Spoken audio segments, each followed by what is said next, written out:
kanan itu, Jip. Ah, tuh. Terima kasih Saudara Najib yang sudah merekam diskusi ini.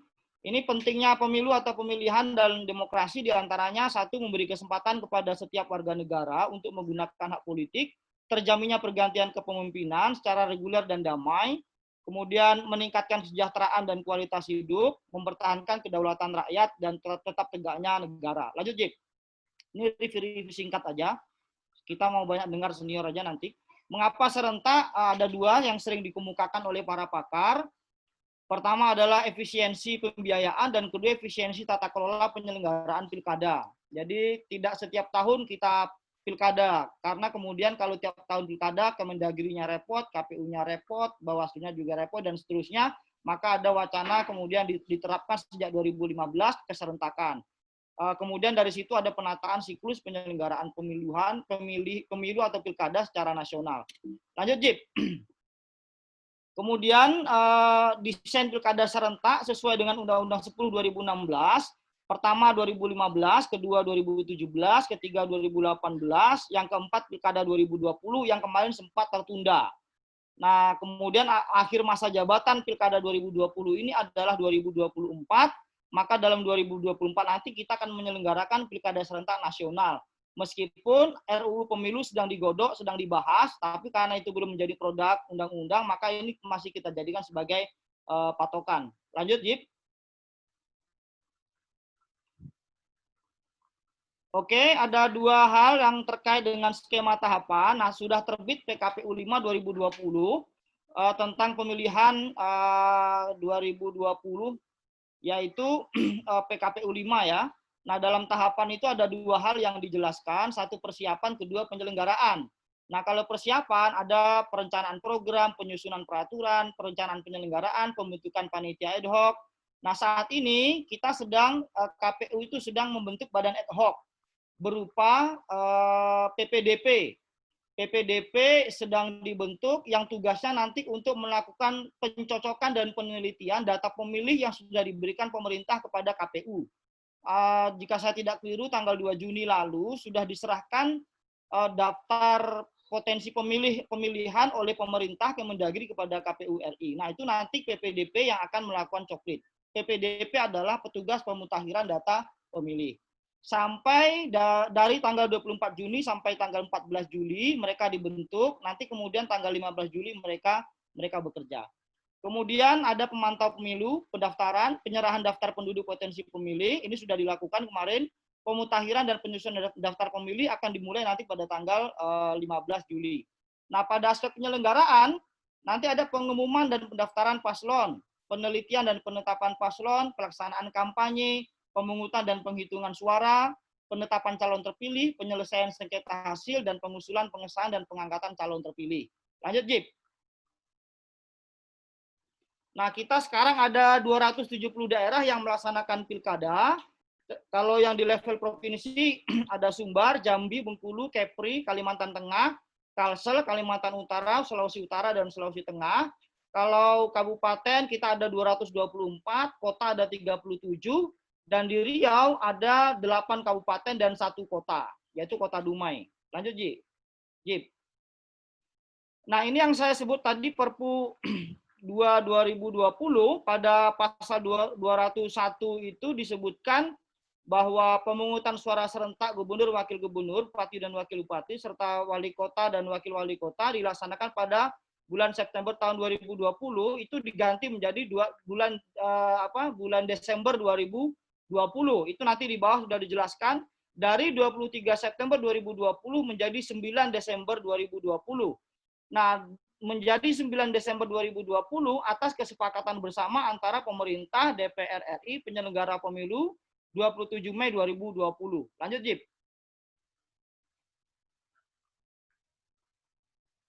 Lanjut, Jip. Nah, ini persiapannya Bapak Ibu. Kita saat ini alhamdulillah ini saya buat 2 kolom, satu kolom pembiayaan pemilihan melalui APBN dan yang kedua melalui pembiayaan pemilihan APBD.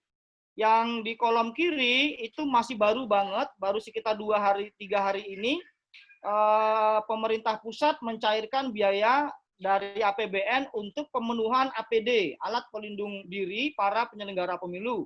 Alhamdulillah dari Meranti sampai Siak sesuai dengan angkanya, ini dari APBN ada 1,717.867.867 rupiah sampai di Siak yang bisa Bapak Ibu lihat. Kemudian kalau NPHD ini sudah ditandatangani tahun 2019 lalu. Pada tahun 2019 lebih kurang sekitar 40% itu sudah dicairkan, lalu berikutnya di tahun 2020. Nah, mengapa kemarin ada penambahan pembiayaan? Karena memang ada penambahan APD, alat pelindung diri yang tidak bisa dianggarkan dalam APBD pada saat NPHD. Angkanya Bapak Ibu bisa lihat di situ. Silakan Jip lanjut.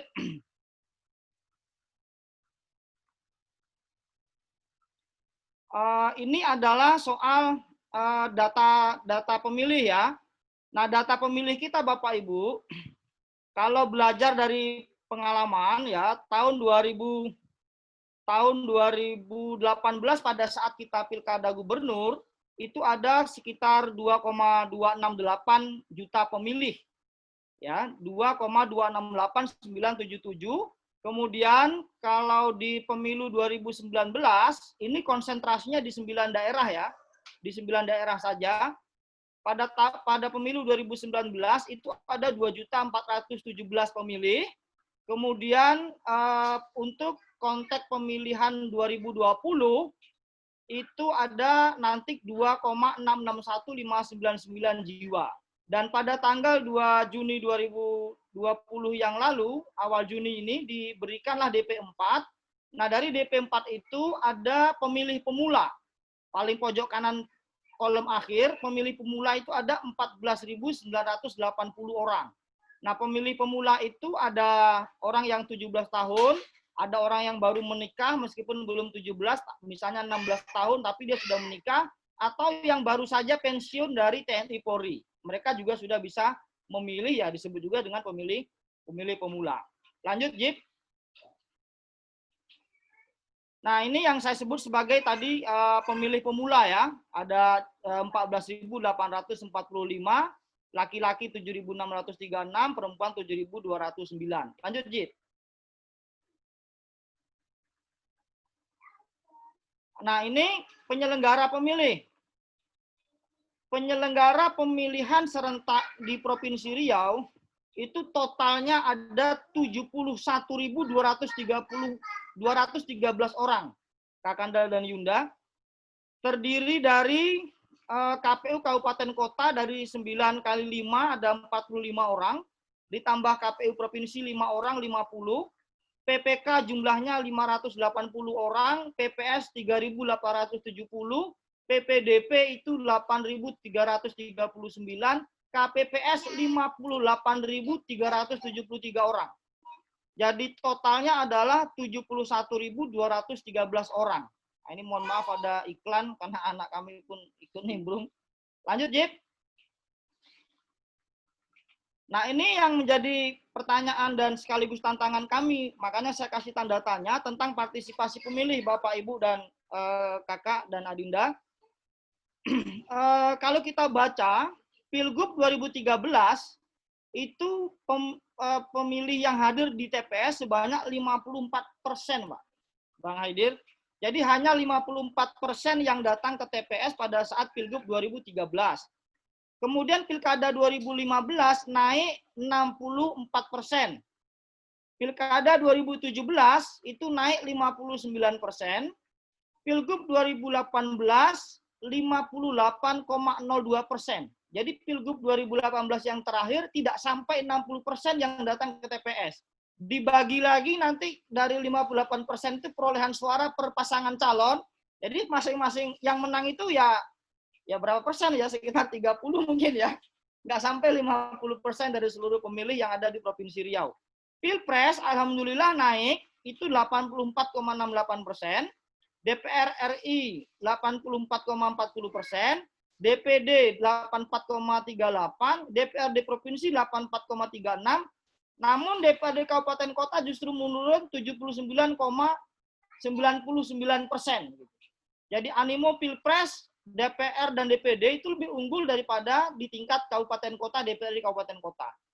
Nah, yang menjadi catatan adalah Pilkada 2015 hanya 64%. 2017 59%, Pilgub 2018 58%. Berapakah Pilkada 2020?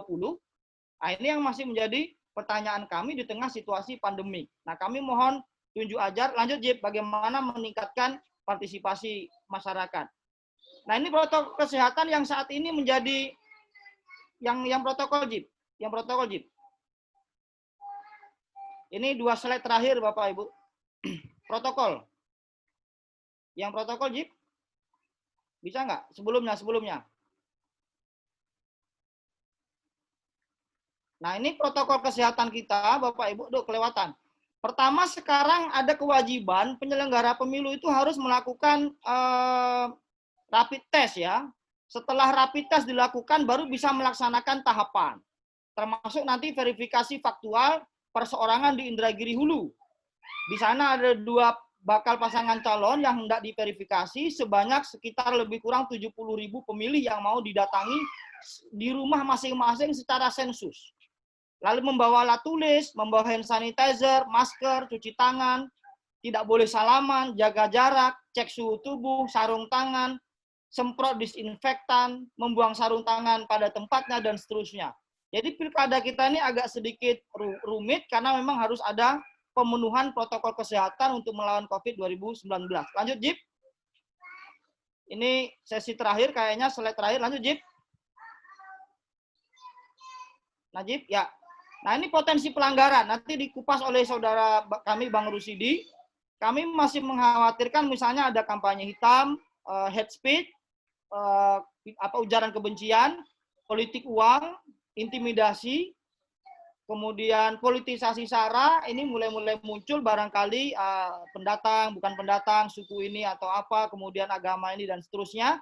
Netralitas ASN, ini potensial pelanggaran di petahana, misalnya kampanye di luar jadwal, misalnya di saat hari tenang tapi masih ada kampanye. Fasilitas negara itu juga potensial di petahana misalnya. Lalu hoax ya atau fake news.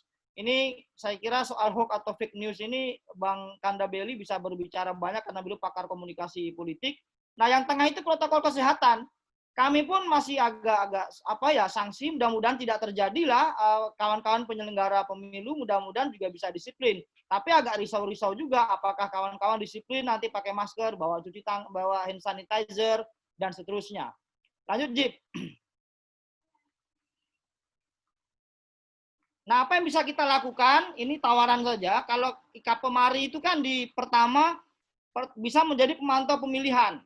Jadi IPRY serta komisariat 89 daerah itu dipimpin oleh IPR, itu bisa menjadi pemantau pemilihan. Nah, pemantau pemilihan itu kayak masyarakat sipil lah, NGO yang konsentrasinya mengawasi penyelenggara pemilu, apakah KPU, apakah Bawaslu.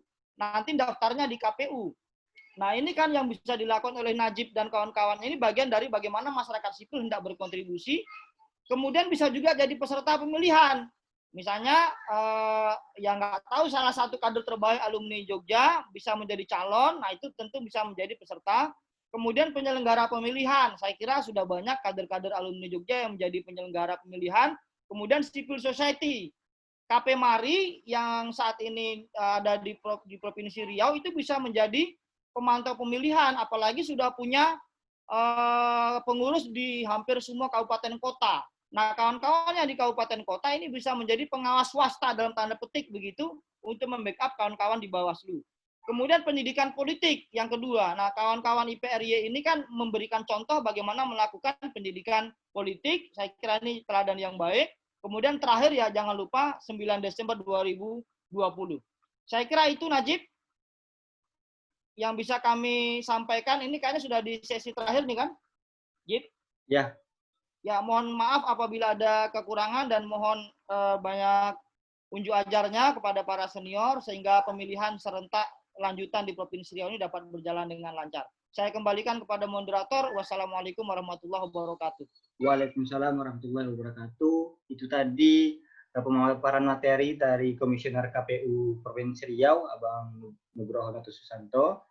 Selanjutnya, untuk mungkin ada yang ingin bertanya, kita tahan dulu. Kita sama-sama dulu dengarkan pemaparan materi dari Bawaslu Provinsi Riau kepada Bang Rusdi Rusdan selaku Ketua Bawaslu Provinsi Riau kami persilahkan. Ya, Bang Sidi, mungkin udah bisa dihidupkan suaranya.